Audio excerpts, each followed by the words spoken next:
The rope snaps taut at 9:47 a.m. on May 2, 1947, inside Hameln Prison courtyard in Lower Saxony, Germany.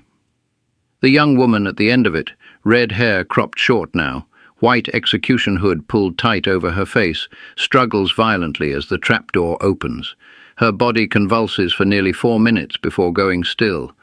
British executioner Albert Pierrepoint will later write in his private journal that he felt no satisfaction watching her die, only a profound emptiness. The woman being executed this cold spring morning is 27 years old. She has been convicted of crimes so severe that even hardened prosecutors who spent 2 years documenting Nazi atrocities found themselves unable to sleep after reviewing her case files. Her name is Dorothea Binz, and for 6 years she wielded absolute power over thousands of women at Ravensbrück concentration camp. This is her story, and I warn you now, it's going to be hard to stomach. Before we continue, I need you to understand something. The details that follow are documented in trial transcripts, survivor testimony, and historical records maintained by the United States Holocaust Memorial Museum and the International Tracing Service. They are not exaggerated. If anything, the full scope of what happened has been deliberately understated in most historical accounts because the complete truth is almost unbearable. If you find yourself thinking that what you're about to hear can't possibly be accurate, that no human being could do these things, that's exactly the reaction Dorothea Binz's defense attorney hoped for during her trial. He was wrong then, and history has proven him wrong in the decades since.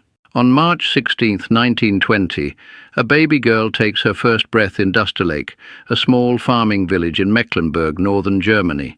Her parents name her Dorothea. The family is unremarkably working class. Her father works various manual labor jobs. Her mother tends the house. There are no signs of abuse, no terrible traumas that would later be used to explain away what Dorothea becomes. She is, by all accounts, an ordinary child growing up in an ordinary German village in the aftermath of the First World War.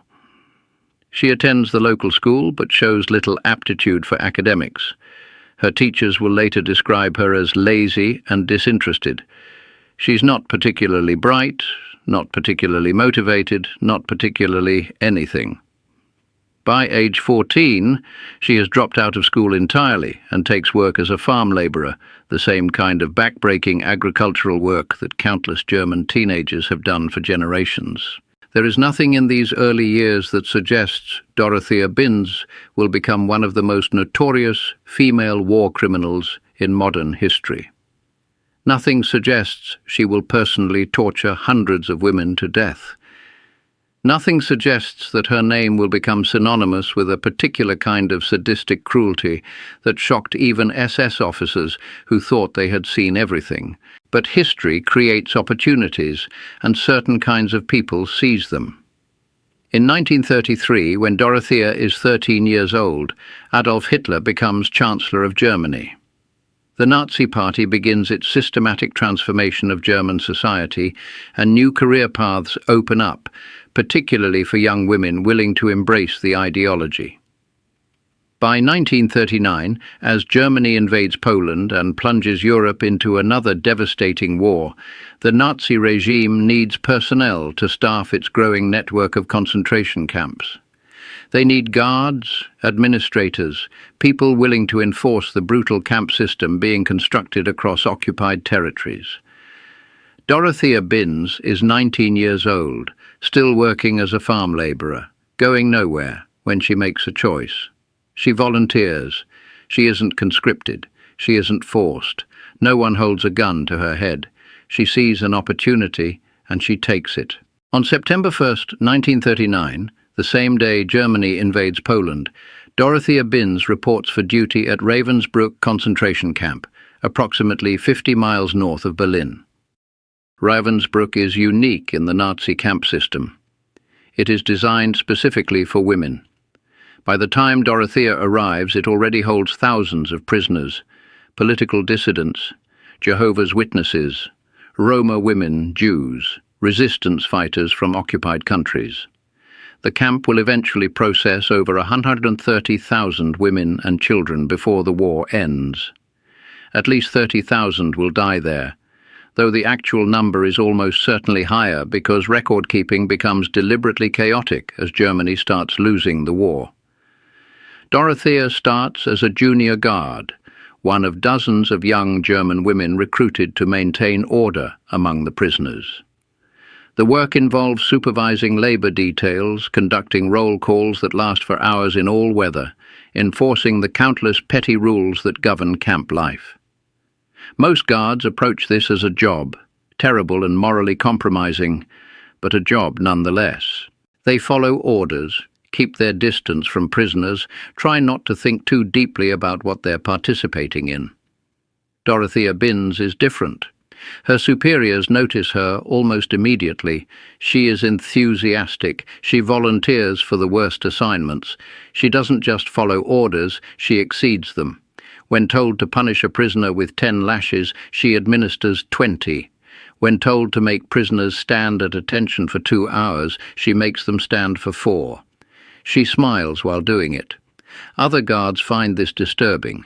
Several will later testify that even in the early months of her service, Dorothea seemed to derive genuine pleasure from inflicting pain.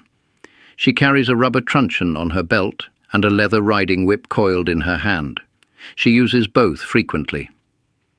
By 1942, when she is just 22 years old, Dorothea Binz is promoted to Oberaufseherin, chief overseer. She is the youngest woman ever to hold this position in the entire camp system. She is now second in command of all female personnel at Ravensbrück, responsible for supervising dozens of other guards and maintaining discipline among thousands of prisoners. For the first time in her life, Dorothea Binz has real power, and she is absolutely intoxicated by it. Picture the daily routine at Ravensbrück under her oversight.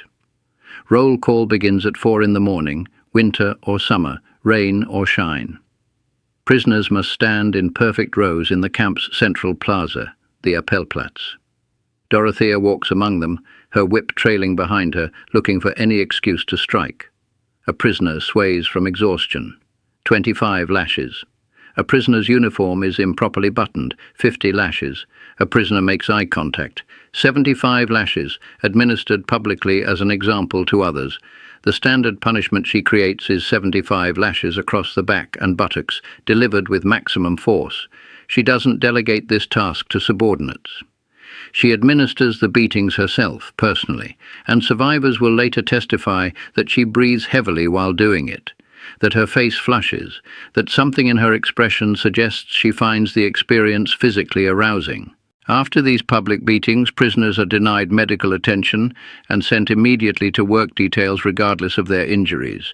Many develop infections. Some die from complications. Dorothea doesn't care. She has thousands more prisoners to replace them. The camp includes a medical experimentation block where SS doctors conduct research on living subjects. They need prisoners for these experiments, and Dorothea helps select them. The chosen prisoners become known as rabbits because of their injuries, how they hop around after surgeries. The experiments focus primarily on testing treatments for battlefield injuries. Doctors deliberately infect prisoners with bacteria, inject wood shavings and ground glass into their legs, break bones, and attempt experimental repair techniques. None of this involves anesthesia. The screaming from the medical block can be heard across the camp. Dorothea personally delivers prisoners to these experiments. When asked years later if she knew what happened to these women, she will say yes, she knew. When asked if she felt any remorse, she will say no, they were criminals and deserved their punishment. The prosecutors will point out that many of these women were imprisoned for nothing more than being Polish or Jewish or Roma. Dorothea will shrug. She develops particular methods of torture that become her signature. When pregnant prisoners arrive at Ravensbrück, camp policy is ambiguous about whether they should be sent immediately to the gas chamber or allowed to give birth first. Dorothea solves this problem efficiently. She beats pregnant women so severely that they miscarry. This isn't an accident or an unfortunate side effect of normal discipline. Multiple survivors will testify that Dorothea specifically targets the abdomen when beating pregnant prisoners, that she tells them she's dealing with two problems at once, that she laughs while doing it. After these beatings, the women are sent to work details without medical care. Those who survive the miscarriage often develop fatal infections. Those who don't survive are stripped of their clothing and possessions, their bodies cremated in the camp's ovens, all records of their existence systematically destroyed. In winter, when temperatures drop below freezing, Dorothea implements extended roll calls. Prisoners must stand at attention in the Appellplatz for 8, 10, 12 hours without moving. They wear only thin cotton dresses and wooden clogs. No coats, no gloves. Many have shaved heads. Dorothea walks among them with her whip, striking anyone who moves, who collapses, who tries to stamp their feet for warmth. When prisoners freeze to death during these roll calls, standing upright, their bodies rigid with ice, Dorothea orders them left in formation until the count is complete. This isn't a rare occurrence. This happens repeatedly throughout the winter of 1943 and 1944. Survivors estimate that dozens of women die this way, frozen solid while standing at attention, and Dorothea observes each death without expression. Other guards will later testify that she seemed to regard these deaths as a personal accomplishment, proof of her ability to maintain absolute discipline. Around 1943, Dorothea begins a romantic relationship with Edmund Kiesewetter, one of the SS doctors conducting medical experiments at the camp. The relationship changes her. She becomes, if possible, even more brutal. Survivors notice that she seems to want to impress him with her cruelty, to demonstrate her commitment to Nazi ideology through increasingly extreme acts. When Kiesewetter selects prisoners for experiments, Dorothea ensures they arrive terrified. She beats them before delivering them to the medical block. She tells them in explicit detail what will happen to them. She returns afterward to observe their suffering. This goes beyond following orders. This goes beyond even the twisted logic of Nazi racial ideology. This is sadism in its purest form, cruelty for its own sake, and everyone at Ravensbrück knows it. Multiple guards will later testify that even hardened SS officers found Dorothea Binz disturbing, that they tried to avoid working with her when possible, that her reputation for unnecessary brutality was well known throughout the camp system. Let me be specific about what unnecessary brutality means in this context. The Nazi concentration camp system was designed to be brutal. Guards were expected to be harsh. Prisoners were systematically dehumanized and killed through forced labor, starvation, disease, and direct execution. This was official policy. But even within this nightmare system, there were standards, limits to what was considered operationally necessary versus personally sadistic. Dorothea Binz routinely exceeded those limits. When a group of Polish resistance fighters arrived at Ravensbrück in March 1944, protocol was to process them into the camp, shave their heads, issue uniforms, assign them to work details. Dorothea personally oversaw their arrival. She ordered them stripped naked and forced to run circuits around the Appellplatz in freezing weather, while she and several other guards beat them with whips. This continued for 3 hours. Several women collapsed. Dorothea had them dragged to the punishment block and beaten again. This served no operational purpose.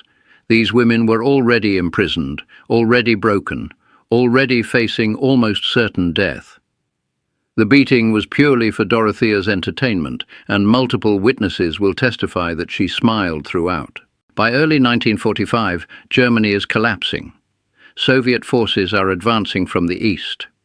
American and British forces are pushing through Germany from the west.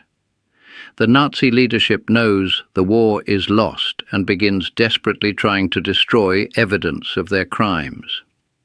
At Ravensbrück, this means liquidating prisoners who might testify about what happened. In April 1945, Dorothea participates in the selection of approximately 2,000 women to be sent to the gas chamber. This is one of the largest single mass executions in the camp's history. Survivors described the selection process. Dorothea walks through the barracks with several SS officers, pointing at women seemingly at random. Those selected are told they're being transferred to another camp with better conditions.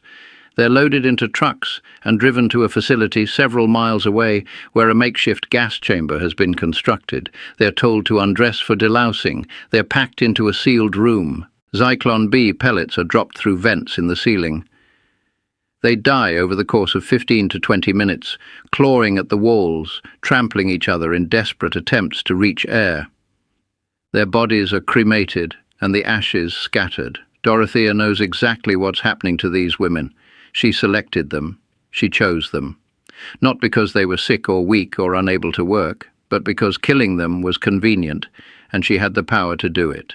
On April 28, 1945, the SS begins evacuating Ravensbrück ahead of advancing Soviet forces. Most of the guards flee. Some change into civilian clothing and try to disappear into the chaos of collapsing Germany.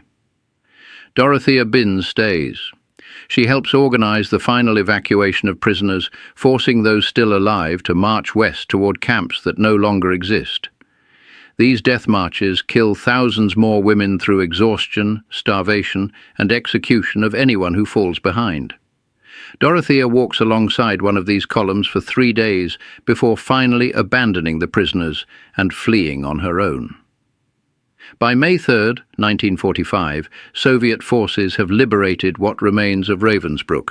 They find approximately 3,000 women still alive, most near death from disease and starvation.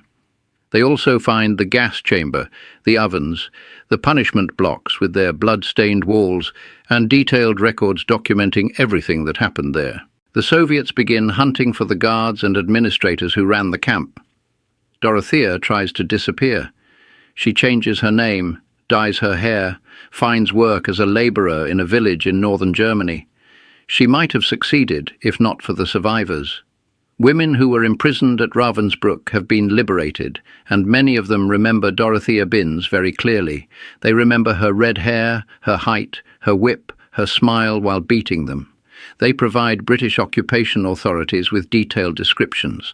On May 21, 1945, barely 3 weeks after the war ends, British military police arrest Dorothea Binz at her work site. She's 25 years old. When arrested, she's carrying false identification papers and insists she's never heard of Ravensbrück. The British don't believe her. The trial begins in Hamburg on October 5, 1945. Prosecutors have assembled overwhelming evidence. 37 survivors testify. They describe specific beatings, specific murders, specific acts of cruelty. They identify Dorothea in court. Some break down crying while testifying. Others deliver their testimony in flat, emotionless voices that somehow make the horror more terrible. One survivor, a Polish woman named Wanda Kiedrzyńska, describes watching Dorothea beat her friend to death over the course of 3 days for the crime of stealing a potato.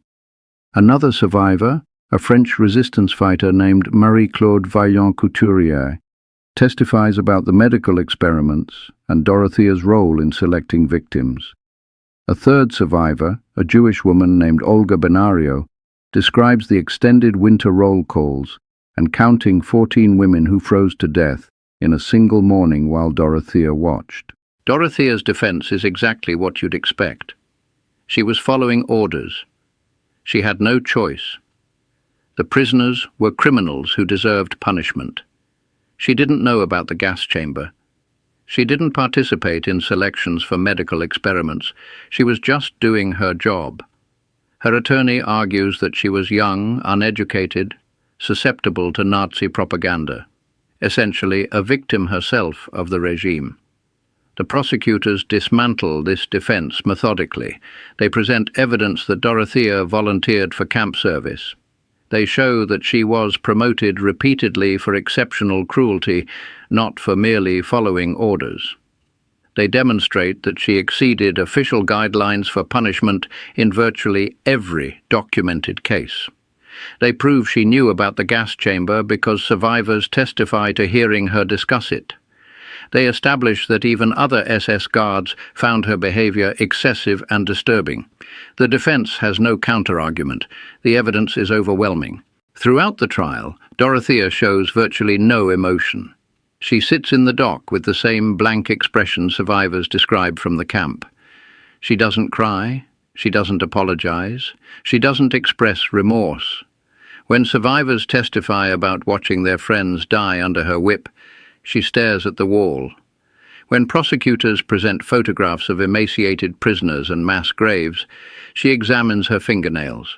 When the judges read the verdict, finding her guilty of crimes against humanity, torture and murder, she nods slightly as if confirming something she already knew. The sentence is death by hanging. The date is set for May 2, 1947, approximately 18 months after the trial concludes. British authorities want to ensure all appeals are exhausted and the execution is carried out properly according to military law. The night before her execution, Dorothea finally breaks. Guards report that she cries for hours, that she begs to speak with a priest, that she writes letters to her family asking them to remember her as she was before the war. The letters are not delivered. On the morning of May 2nd, she is led from her cell at Hameln Prison to the execution yard. Other female camp guards convicted in the same trial have already been hanged. Dorothea is last. She walks to the gallows without resistance, but when she sees the rope, she begins screaming and begging for mercy. The British executioner, Albert Pierrepoint, pulls the white hood over her face and positions the noose. Dorothea is still screaming when the trapdoor opens at 9:47 a.m.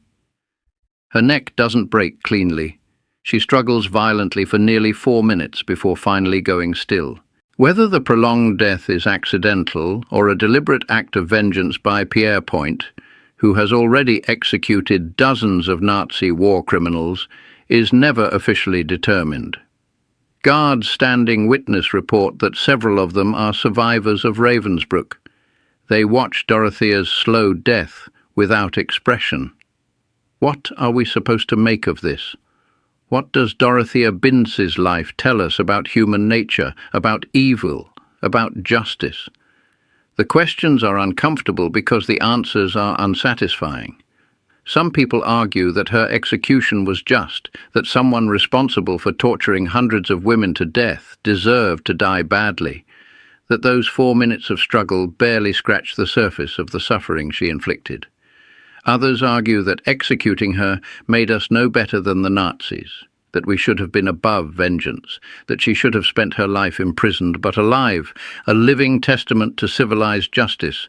Both positions have merit, both are incomplete. Consider what we know about Dorothea Binz. She came from a normal family. She had no apparent history of violence or mental illness. Nothing in her childhood predicted what she became. She was 19 years old when she chose to join the camp system. 19. Most people that age are figuring out their lives, making mistakes, growing up. Dorothea decided to spend her youth torturing women to death. Why? The easy answer is Nazi ideology, propaganda, the dehumanization of prisoners. But thousands of German women worked in concentration camps, and most of them didn't become Dorothea Binz. They did their jobs, terrible as those jobs were, without smiling while beating pregnant women. They followed orders without exceeding them. They participated in an evil system without becoming evil personified. Dorothea was different. She chose cruelty repeatedly, consistently, enthusiastically. She could have been a lazy guard, going through the motions, doing the minimum required. She chose to be exceptional at torture. That's what makes her case so disturbing. It suggests that given power over helpless victims, some people discover they enjoy inflicting suffering, and once they make that discovery, they pursue it with dedication. The philosophical question underneath all of this is whether Dorothea Binz was born with this capacity for cruelty or whether Ravensbrück created it. The evidence suggests both. She must have had some predisposition towards sadism, some fundamental lack of empathy that allowed her to hurt people without remorse. But the camp system gave her permission, structure, even rewards for expressing those tendencies. Under different circumstances, maybe Dorothea would have lived her whole life as a frustrated farm labourer with a cruel streak, but no opportunity to express it. Maybe the Nazi regime simply gave her permission to be who she always wanted to be. We'll never know. She never explained herself, never articulated her motivations, never gave us the insight that might make her comprehensible. She died at 27, having spent the last 6 years of her life causing as much suffering as one person could possibly cause. The survivors of Ravensbrück wanted people to remember what happened there. They testified at great personal cost, reliving traumas that most people couldn't imagine surviving once, let alone describing in open court. Women like Wanda Kiderzinska and Marie-Claude Vaillant-Couturier spent the rest of their lives speaking about Ravensbrück, ensuring the world knew what had happened, making sure names like Dorothea Binz weren't forgotten. They didn't do this for revenge. Most of them said they felt nothing watching Dorothea hang. They did it so the world would remember that evil isn't abstract. It has names and faces. It makes choices. It can be a 19-year-old girl from a farming village who decides that having power over helpless people is the most satisfying thing she's ever experienced. Dorothea Binz is buried in an unmarked grave at Hameln Prison. Her family never claimed her body. She has no memorial, no gravestone, no place where anyone might come to mourn her. The women she tortured and killed are commemorated at Ravensbrück, where a memorial now stands listing the names of known victims. It doesn't list all of them because records were deliberately destroyed and many prisoners were never properly registered. But the names it does list represent real people. They had families, dreams, futures that were stolen. Many were murdered by a young woman with red hair who discovered she enjoyed killing and decided to get very good at it. That's Dorothea Binz's legacy, not the 4 minutes she spent struggling at the end of a rope, but the 6 years she spent making thousands of women wish they were dead. History will never forget that. Neither should we.